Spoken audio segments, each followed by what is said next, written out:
I move that this House condemns the recent, unprovoked and unjustified invasion of Ukraine by Russia, that it calls on Russia to cease all military operations in Ukraine and withdraw, and express New Zealand's strong support for Ukraine's people, its sovereignty and territorial integrity. Mr. Speaker, I'll begin with the words of my colleague, Foreign Affairs Minister Nanaia Mahuta. Russia's invasion of Ukraine is the blatant act of a bully. Brutal, intolerable, and an act of aggression that has been met with condemnation from the people and the Parliament of New Zealand. We are united. Russia's actions are a direct challenge to our core values: democracy, human rights, and the international rules-based system. Values that we rely on for our own peace and security. We live in a world that is increasingly connected and borderless, a world where a challenge to one is a challenge to all. And that is why we've not only taken a strong position in condemning Russia's invasion because of our beliefs and our values, but because now more than ever, we must all take a stand together. Vladimir Putin's decision to launch an unprovoked military invasion of Ukraine is a flagrant breach of international law. By choosing to pursue this entirely avoidable path, innocent lives will be lost. New Zealand and our international partners call on Russia to do what is right. We call for an immediate end to military operations in Ukraine and a permanent withdrawal to end a pointless war. The Russian government has repeatedly ignored opportunities for diplomacy, negotiation, and de-escalation. Instead, Vladimir Putin has ordered an aggressive, unprovoked assault on the people and government of Ukraine. This was not a miscalculation as a result of Russia's unprecedented military build-up on Ukraine's borders. This was a deliberate, calculated, and cynical decision. A decision to violate Ukraine's sovereignty and territorial integrity, a decision to breach fundamental tenets of international law, and a decision by a permanent member of the United Nations Security Council to violate the UN Charter. Russia must now face the consequences of those decisions. So must Belarus, for its accomplice role in facilitating Russia's invasion. We have moved quickly in condemning the invasion. New Zealand immediately implemented a number of measures in response to Russia's actions. These are the introduction of targeted travel bans against Russian government officials and other individuals associated with the invasion of Ukraine, the prohibition of exports of goods to Russian military and security forces. This covers the export of all goods intended for use by the Russian military and security forces, including any armed force, paramilitary force, police force, or militia. This includes weapons and dual-use technology that have a civilian use but are intended for military use or that may have military applications. Such a blanket ban is a significant step as it removes the ability for exporters to apply for a permit and sends a clear signal of support to Ukraine. And thirdly, the suspension of bilateral foreign ministry consultations until further notice. I want to be very clear here though, Mr. Speaker. New Zealand has not yet reached the extent of the measures we will take to condemn this act. We are pursuing new measures to target Russian investment, including measures to target financial institutions in New Zealand, including separate but Russian-targeted specific legislation. We continue to engage with international partners over the collective action we can all take, but it is clear that there will be a significant cost imposed on Russia for their actions. Our message must be clear. We are united. Mr. Speaker, hundreds of people have already been killed or injured, hundreds of thousands more already displaced. Because of a conflict, it seems, the Russian people did not choose. The harrowing images of displaced or suffering civilians in Ukraine speak volumes of this unfolding tragedy and underline in very stark terms the human consequences of Russia's aggression. The scale of the humanitarian crisis that is unfolding is devastating. As a first step, we have moved quickly and announced a contribution of $2 million in humanitarian aid to support those in Ukraine impacted as a result of Russia's unprovoked invasion. Our initial contribution will help deliver essential humanitarian assistance, with a focus on supporting health facilities and meeting basic needs such as provision of food and hygiene items. We will continue to contribute to humanitarian assistance as a core part of our role in the global response. Mr. Speaker, I want to finish with the words of the President of Ukraine, who hours before Russia invaded said the following, quote, "Our main goal is peace in Ukraine and the safety of our people. For that, we are ready to have talks with anybody, including you, Russia, in any format, on any platform. The war will deprive guarantees from everybody. Nobody will have security guarantees anymore. Who will suffer from it most? The people. Who doesn't want it the most? The people. Who can stop it? The people.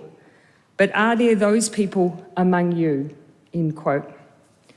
We have all been shaken by what we have seen, because what we have seen is a sense of stability, of order, of security being taken away. That affects all of us, and so too must we all act. This war must end. Slava Ukraini. The question is that the motion be agreed to. Agreed. Mr. Speaker. Christopher Luxon. I rise on behalf of the opposition to support this motion and to strongly condemn President Putin's invasion of Ukraine. There is no possible justification for the death and suffering this unprovoked attack has and will continue to cause. Our thoughts are with the people of Ukraine being subjected to such needless violence in their own home and with their friends and family here in New Zealand and elsewhere who are right now fearing for the safety of their loved ones. This is an affront to human rights, an affront to democracy, and an affront to global peace and stability. It is heartbreaking to see Ukrainians who just days ago were like us, going about their everyday lives, dropping the kids to school, going to work, shopping at the supermarket, and now having to fight for their country. President Putin has shown total disregard for international law and the sovereignty of Ukraine. This attack is a wholly unnecessary escalation that warrants a severe response from the international community.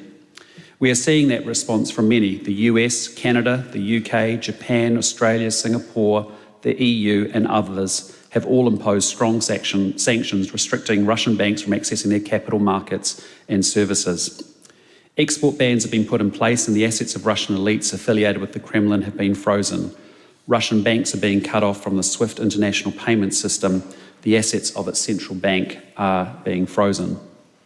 The scope and severity of these sanctions is unprecedented. New Zealand's lack of an autonomous sanctions regime means we can't join in these coordinated economic efforts. We support all actions taken to date by the government to join in this response, but we encourage the government to take two simple steps so that New Zealand can play an even stronger role. First, urgently pass autonomous sanctions legislation. National has a bill ready to go and we're willing to work with and support the government to get legislation through this House, but let's do it quickly. Second, create a humanitarian visa for the family members of Ukrainians already in New Zealand and fast-track existing visa applications from the Ukraine. History is occurring as we speak, and New Zealand must take strong, meaningful action to help the global community stop this senseless war. The National Party condemns Russia's actions and the catastrophic damage to human life they will bring. The Honourable James Shaw. Thank you, Mr. Speaker. Mr. Speaker, many years ago, I had the privilege of working in the international headquarters of a student-run student exchange program that was set up in the aftermath of World War II to promote peace and understanding between nations, l'Association Internationale d'Étudiants en Sciences Économiques et Commerciales. One of my closest friends there, one of my colleagues and flatmates, was Karina Luchenkina from Ukraine, who was an extraordinary young woman of mixed Ukrainian and Russian heritage. And I've been thinking about her and her family still in the Ukraine, and of the work that we did together to try and promote peace and understanding between nations a great deal in the recent days and weeks. In the horror of war, it is ordinary people like Karina Luchenkina and her family who suffer the most. The people of Syria know this, the people of Yemen know this, the people of Iraq and Afghanistan know this. Our forebears and those who were involved in the wars of the 20th century know this. So to watch an unfolding and full-scale attack on the people of Ukraine was shocking, it was frightening, and it was deeply depressing. The Green Party strongly condemns President Putin's extraordinary aggression and violence in the strongest terms. We call on Russia to immediately cease military action against the people of Ukraine and to engage in peace talks meaningfully. And our hearts do go out to the people of Ukraine today. New Zealand is a nation that is committed historically to human rights, to non-violence, and to cooperation at a global level. Multilateral rules-based order and diplomatic engagement are core pillars of New Zealand's independent foreign policy. What Russia has done cuts across all of that. It stands in stark opposition to peace, sovereignty, and freedom across the world. Our response must focus first and foremost on what we can do to help those that this war will hurt the most, the ordinary people who are caught in the waking nightmare. That we are already seeing hundreds of thousands of Ukrainians seeking refuge in other European states, fleeing with little more than the clothes on their back, leaving their homes, their families, their hopes and their dreams. The Green Party strongly supports the government's focus on humanitarian aid to support Ukraine in the first instance. Whilst their preference, of course, is always for peace to prevail and for people to be able to return to their homes, right now there are tens, if not hundreds of thousands of people facing an uncertain future in overcrowded refugee camps along the border. The Green Party urges the government to commit to supporting Ukrainian refugees in every way possible, be that through resettlement or through direct humanitarian support in Europe. That must extend to everybody in Ukraine, regardless of their race or ethnicity, including migrant workers and students. We also know that it is the political activists, the journalists, the human rights defenders, and the Rainbow community members who are more likely to be particular targets of the violence from Vladimir Putin's regime. Now is the moment for New Zealand to deliver on its historic commitment to human rights and to welcome Ukrainian people and their families with open arms. Mr. Speaker, when it comes to diplomacy, we support New Zealand's ministers and officials doing all that they can to support efforts for peaceful de-escalation. The world must work together to resolve this conflict. The international institution that President John F. Kennedy referred to as our last best hope for peace, the United Nations, is imperfect by design. However we go forward, we must ensure that we uphold the principles of human rights, multilateralism, and the international rules-based order. To this end, we support the diplomatic efforts being made by the Honourable Nanaia Mahuta, and we wish her success, however improbable, in her work. We also support New Zealand making efforts where it can to mediate for peace amongst international partners. And as a long-term supporter of denuclearisation efforts, New Zealand should continue to push for an end to the long shadow cast by the threat of nuclear conflict.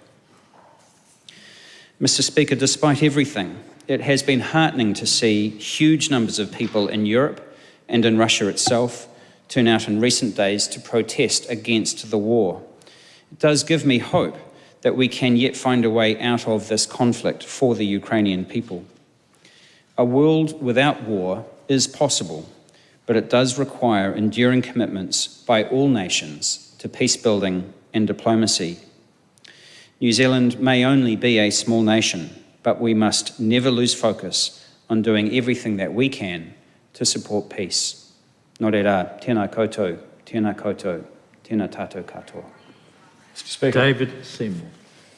Thank you, Mr. Speaker. On behalf of ACT, I would like to join with other leaders supporting this motion, condemning the barbaric, illegal, unprovoked invasion of Ukraine by Vladimir Putin's Russia. And I'd like to stand in support of those brave Ukrainians, many of whom only 96 hours ago were shopping and had in their hands their iPhone looking at Instagram, now dug into trenches around their city defending their home with a military weapon.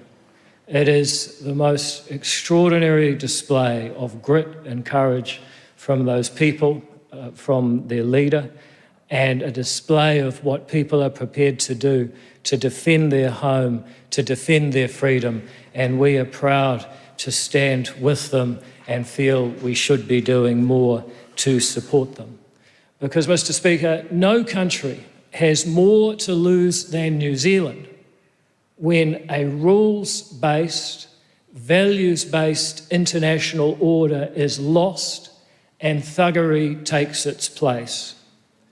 Mr. Speaker, if others are standing up, and they are, in the most extraordinary way, right around the world, to the kind of thuggery exhibited by Vladimir Putin, we, as a small nation with a history of being right and taking moral stands on global issues of the day, should be right beside them. Mr. Speaker, I read in the newspaper over the weekend that this is World War wide, a war where people can and are making a difference all over the world, not just through governments, not just through states, but donating, volunteering, helping in the most unexpected ways.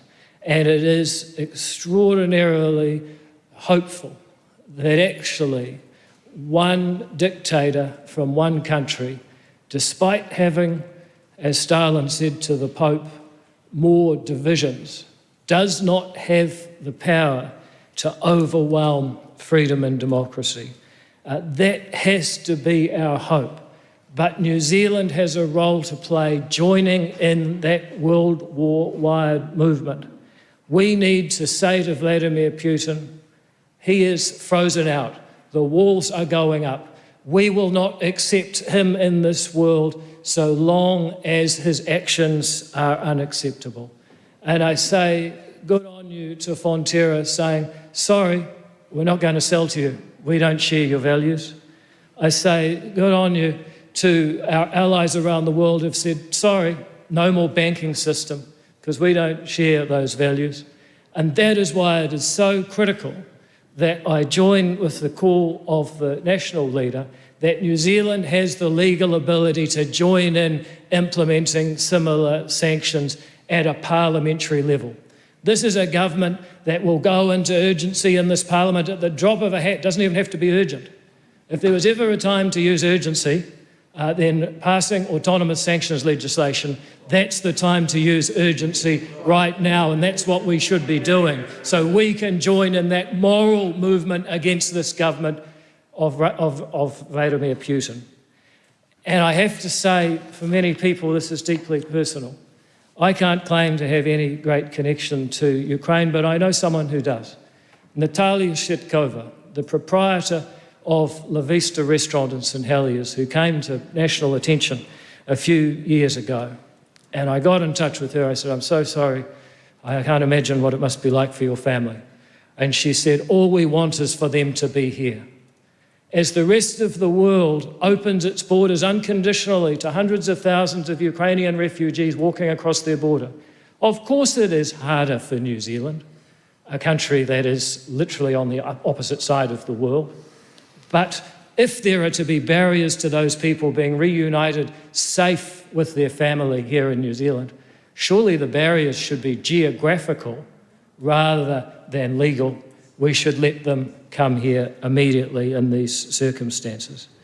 Mr. Speaker, it's critical that a worldwide effort ensures the Russian people see that Vladimir Putin, who many of them like, and I know Russian people who like Vladimir Putin. You know why? Because he doubled their standard of living in 10 years. It's important they see he's had them frozen out, and they should be asking him, why has the ruble just dropped 30% in 24 hours, Mr. Putin, if you're so great? It's absolutely critical that they're frozen out and that they are excluded from normal day-to-day life of the state so long as they behave in unacceptable ways. But, Mr. Speaker, it's also worth asking where this man came from. And, Mr. Speaker, it's always good to read. A great thing to read right now is an old classic, The Road to Serfdom. The Road to Serfdom tells us that if you have an economic system where you can't pay people for their efforts, you have to force them. And the enforcement required often looks like the KGB. And organisations all have a culture, and they promote individuals that suit their culture. Vladimir Putin, you can draw a direct line from the socialist experiment in Russia 100 years ago to the enforcement tactics required to make it work, to the kind of monster it creates who is now terrorising people in Ukraine. That is a question of values. Mr. Speaker, it is an opportunity to talk about our values of democracy. The first thing I remember seeing on the TV screen, Mr. Speaker, was a whole lot of adults very badly dressed in 80s fashion, tearing down a concrete wall decorated with graffiti. And of course, being 6 years old at the time, I didn't know there was a place called Berlin. I didn't know there was a Cold War. I didn't know there was a war. Being 6, didn't know a huge amount about those things. But I knew it was important, and I remember, it's seared on my mind, the first thing I remember watching on TV, my grandfather's gravelly voice saying, well, it's good, people uniting. And for 20 years after that, I could look around the world and see that democracy and freedom were winning. More and more countries were turning to democracy. It looked like the world was going to work out. Francis Fukuyama said history had ended, or would reach the end of history. Helen Clark said that we had were living in a benign strategic environment. We had a free trade agreement with China, the first Western country to do so, as we hoped they too would join Western liberal democracy. The truth is it hasn't worked out so well over the last 15 years since the great financial crisis. Democracy around the world is practiced by fewer people with less enthusiasm, and that makes for a more dangerous world for a country like New Zealand. That is why we need to reflect strongly on our values, our place in the world, and how we behave at times of crisis such as this. That's why we should be putting the walls up and freezing them out and giving ourselves the legal ability to do so. That's why we should be welcoming those who have family connections in New Zealand to the Ukraine without question, the way that European countries are. And if we were to do those things, then we could say that we are at the forefront of the moral reaction that is putting Vladimir Putin in his place and giving the Russian people the courage to put him there too. Thank you, Mr. Speaker. Members, this is a sitting of the House at which some members are participating remotely. This follows the House's adoption of rules allowing such sittings and a determination of the Business Committee that from Tuesday the 1st of March, members may participate remotely in sittings of the House. I call Rawiri Waititi, who is participating remotely. Kia ora, Mr. Speaker. Can I be heard? Yes, you can. Thank you. Greetings to everyone, my friends. Greetings to all us who have come together today to support the words that have been uttered within our House this day. We also would like to spare a moment for those who have passed on, those who have died with the aggression thrown by Russia upon Ukraine in these days, and we do grieve for them. Trying times. In the midst of a global pandemic and in the face of climate change and ecological collapse, ko tahitanga and unity are more imperative now than ever. When the rich and the powerful play war games, it is the poor and the vulnerable who pay the ultimate price. Our hearts go out to the people of Ukraine, whose worlds were shattered overnight, who will die defending their homeland, and whose families will bear the burden of this war for generations to come. Our hearts also go out to the working people of Russia, who will be sent to their deaths on the rich man's whim. Their mothers grieve as ours do. The people of Ukraine are caught in the middle of an imperialist proxy war, the likes of which we have seen in the Middle East and many other countries. Tangata whenua are all too familiar with the evils of imperialism and colonization. This mamae is still felt today, and is why I am speaking in this House on this motion. Te Pāti Māori wholeheartedly condemn the unprovoked and unjustified actions of Vladimir Putin, his government, and the fascist ideologies that enables this type of violence and supremacy. Nō reira hika mā tēnā. So, colleagues, I acknowledge all of us here.